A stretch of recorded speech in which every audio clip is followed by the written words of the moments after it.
In Consumer Corner, we take a look at trends creating a buzz here in China.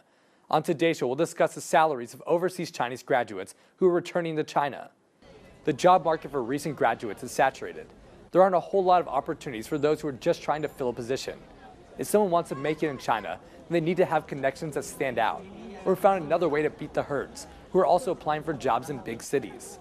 Those who do stand out normally have graduated from very good schools abroad. They're nearly fluent in a language besides Chinese, and most importantly, they have to be ambitious or well connected to someone who is. But that's a rare exception. Even the most talented students who went abroad can struggle here. There just aren't that many unique job opportunities for them. So unless they're coming in with venture capital or a strong tie, they have to take on the job market just like someone who graduated from a Chinese university. A few days ago, Chinese media exposed that many Chinese overseas students felt that their salaries were much lower than their expectations. They expected to get more money out of their experiences. A survey showed that merely 15% of surveyed students are satisfied with their salaries in China. Over 60% of them felt very disappointed with their salaries. Chinese media obsessed over one example. It was a student graduating from Columbia University who could only find a job with a monthly salary of 4,000 yuan, or about $640 in China. The Chinese student from Columbia University is certainly not representative of all returning Chinese students, and probably not representative of most Chinese students who graduate from Columbia.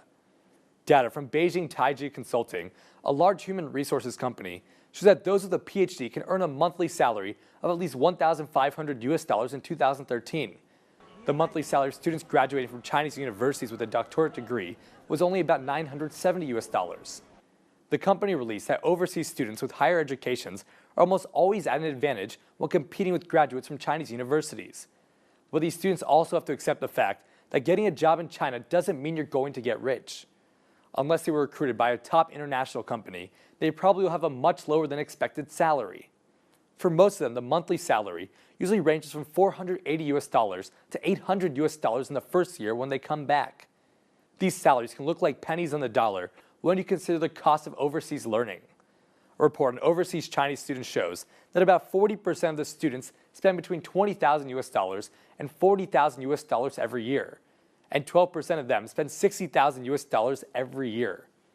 Many Chinese net users express their views on overseas students' salaries in China. A few of them hold the view that a large number of Chinese students studying abroad doesn't automatically mean they'll be more competitive in the job market. One net user pointed out, quote, "For a lot of Chinese families, it's not that hard to pay for their children studying abroad. But these families might neglect the fact that the overseas diplomas might not help their children get a good job anymore. To get a good job depends more on one's ability and real strength."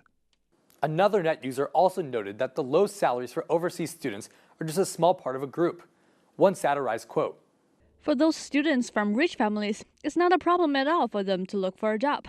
It's also not hard for overseas students with lots of knowledge and work experiences.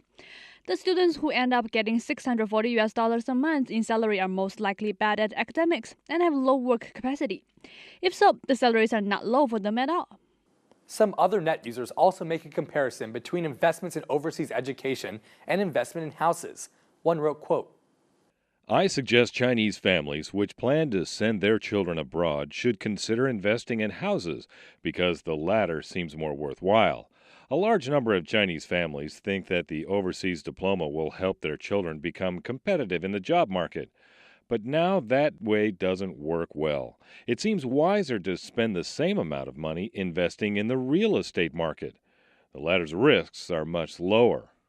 While that net user seemed to be a bit more materialistic, there are those who see a greater value in education.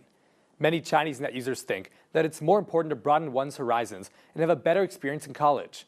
One just insisted, quote, "The value of studying abroad could not be calculated through salaries. The experience of studying abroad could not be bought with money at all.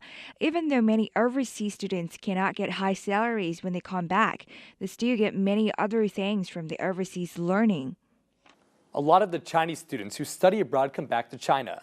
This is because getting a work visa abroad can be difficult, because job hunting is expensive, or because they just want to return to China.